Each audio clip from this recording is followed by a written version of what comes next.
Y'all did see my pictures. Mine's on Monday. Okay. All right, let's see. Developments. Okay, we'll get started. Actually, Peter, where the heck's Peter? Need to call Peter. What's that? Come on, Peter. Trenton, how's it going, man?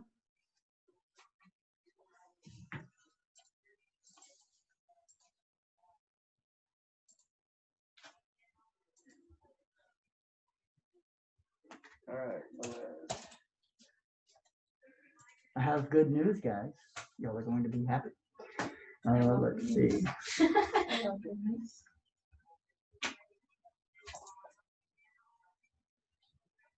Oh, I have Peter's phone number right here.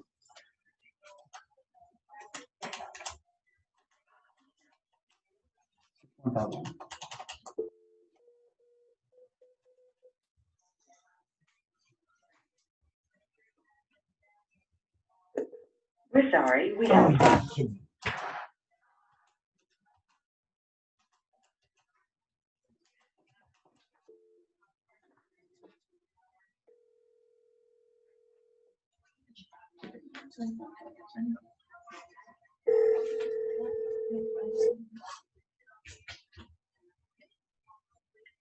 Yes, hello?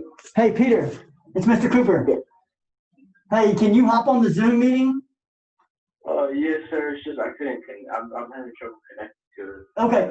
Well, then we're gonna go ahead and start. You keep trying to connect, okay? Or I'll leave you on speaker. I'll leave you on speakerphone as you try to connect. If you're able to get connected, then we'll hang up, okay?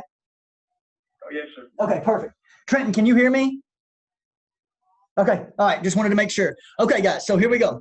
I went by Lago Mar, which is the new subdivision over on 45 on Sunday.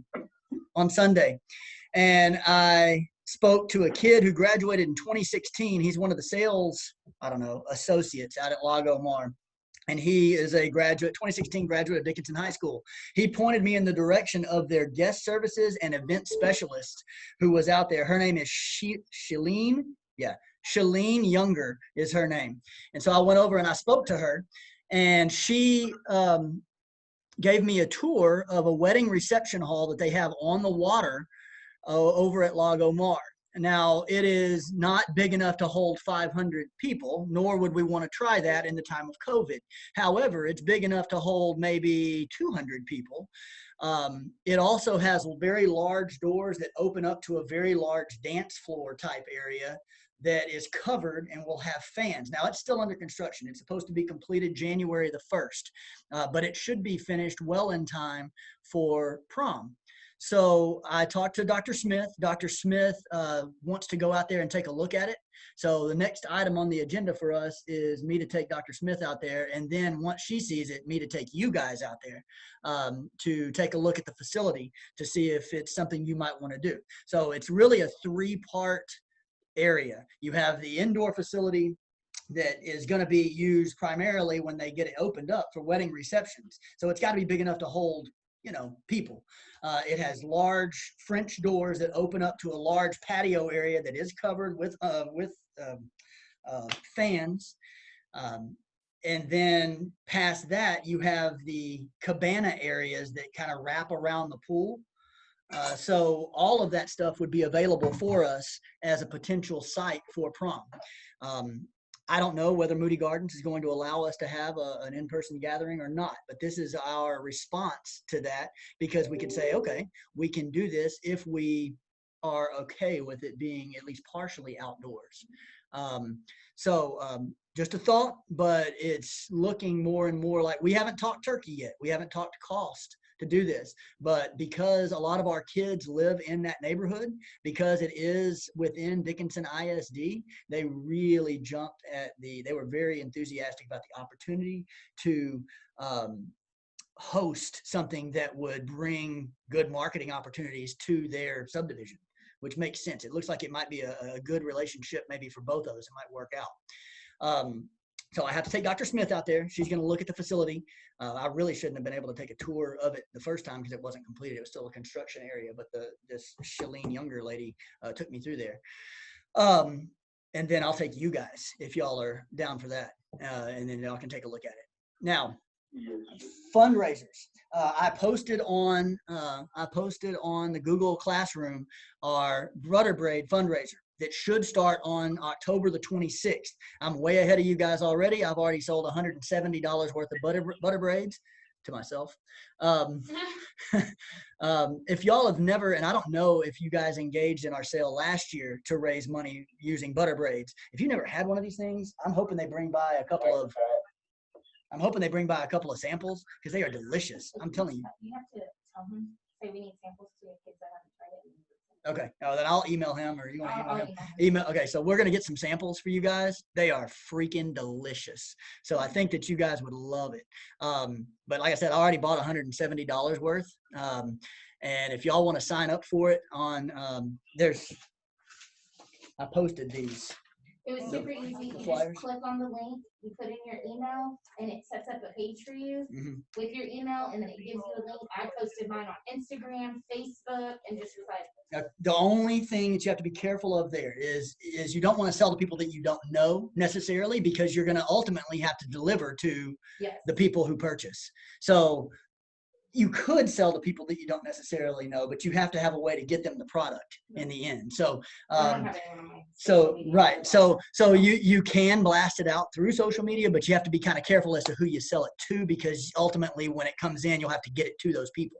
And so be aware of that, but it is already out there. It's already posted. You guys can go ahead and start that process of selling, butter braids right now.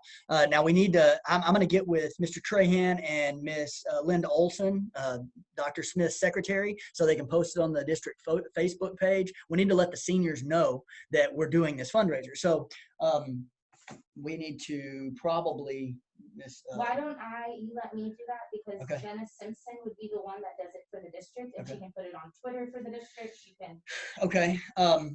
But the first thing we have to do is we have to get The seniors to sign up.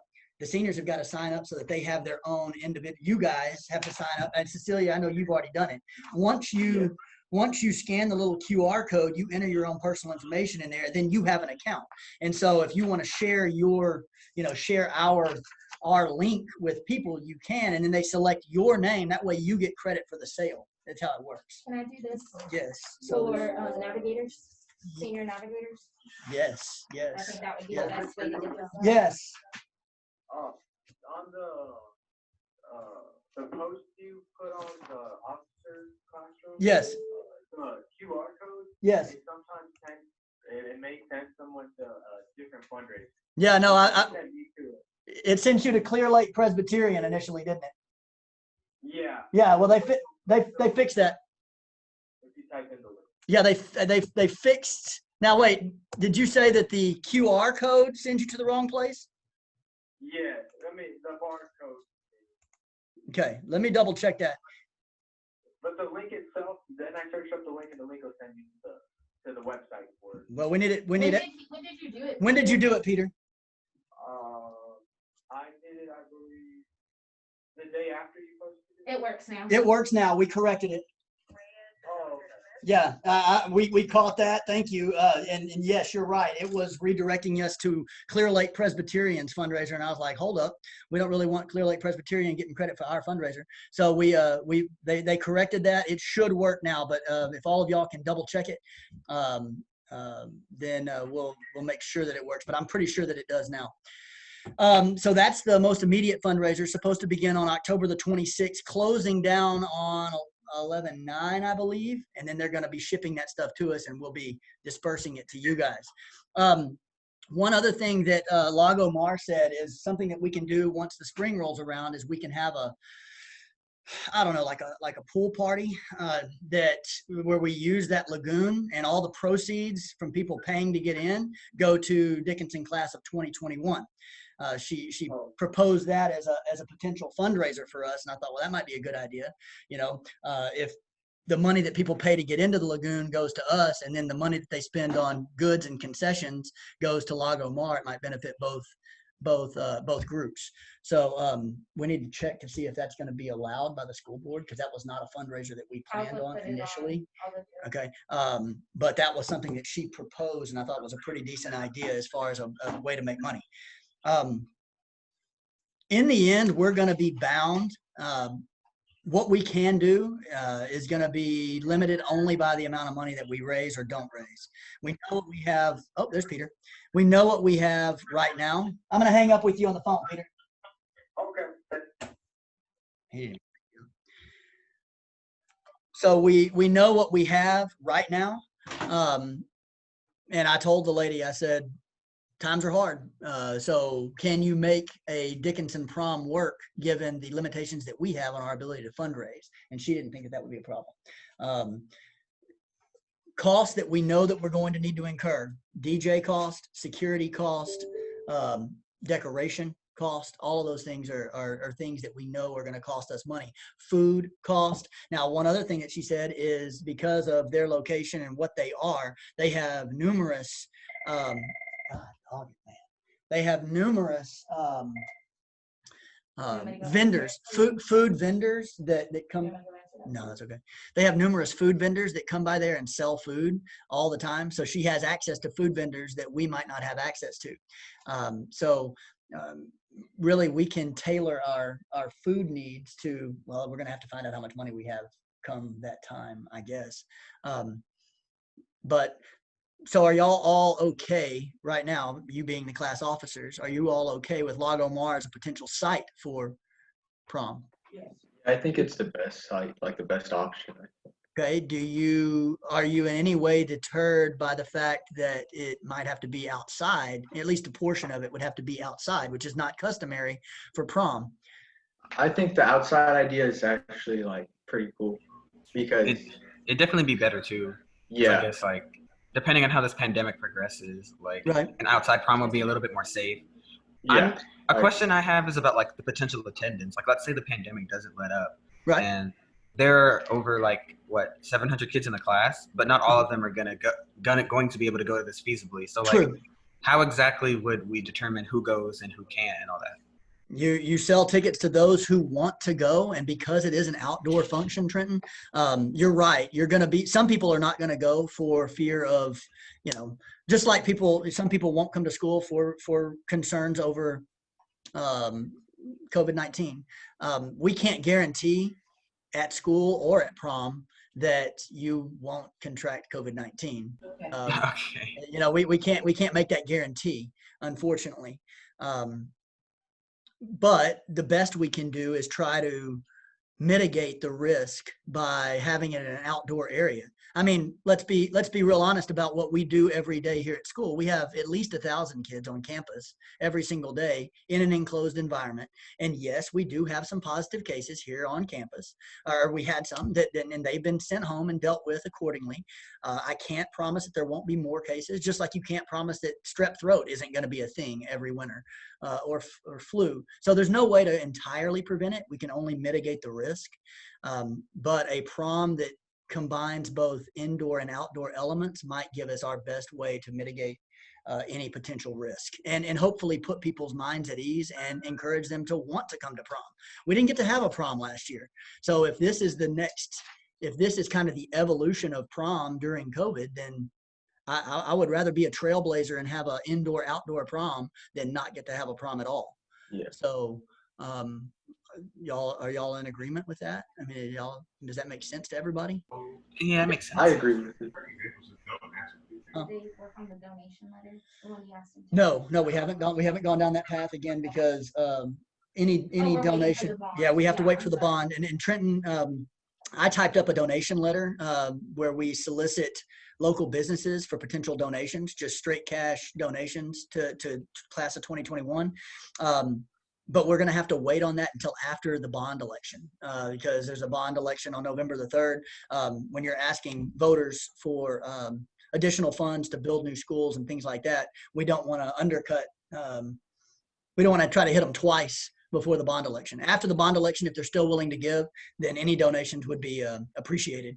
But that's another way in which we could potentially make money. So our fundraising possibilities right now as it stands, the most immediate one, Butter braids. We've got to get on that. We've got to distribute that information just like we did the cap and gown stuff to each navigator class. Probably. Yeah, that list, I'll take care of it. Okay. Yeah. So here's the navigator list of, with the exception You'll of just send me the apparently Pulkinen wasn't on there. But we'll distribute all of those QR codes to all of our seniors. Hopefully they sign up. And then the second part to that is they'll need to distribute the brochure. We're trying to do this contactless, Trenton, to avoid, we're not going to be able to raise money the way we did in the past, where we go person to person, but we can do it digitally. We can do it virtually. So we distribute sufficient copies to get everybody to sign up.